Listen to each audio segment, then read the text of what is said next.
दिल्ली येथे जंतर मंतर येथे विद्यार्थ्यांचं शांततेचं आंदोलन चालू असताना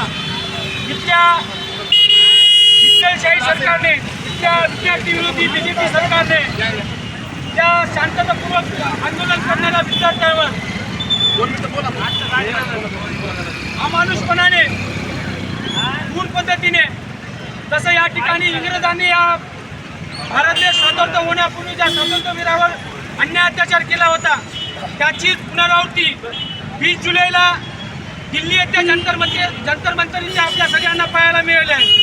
हा सगळा अन्याय पाहता आम्हा सर्वांचे नेते, श्रद्धेय नेते बाळासाहेब आंबेडकर यांनी 23 तारखेला महाराष्ट्र बंदची हाक केली आणि त्या हाकला संपूर्ण महाराष्ट्रातील सर्व पक्षीय, सर्व संघटना, सर्व समविचारी आणि सर्व संविधानाला मानणारे सर्व संविधानप्रेमी सर्वांनी मिळून या बंदला पुरेपूर असा पाठिंबा दर्शवला आहे. आज या ठिकाणी त्याचीच एक आपण हेतू म्हणून आपण आज आपल्या नायगाव शहरामध्ये, नायगाव शहरातील सर्व व्यापारी, सर्व दुकानदार सर्वांनी आपल्याला या बंदला पाठिंबा दर्शवलेला आहे. त्यानंतर आपले या आदरणीय माननीय भगत साहेबांनी आपल्याला सुद्धा पोलीस प्रशासनाने भरपूर सहकार्य केलं आहे.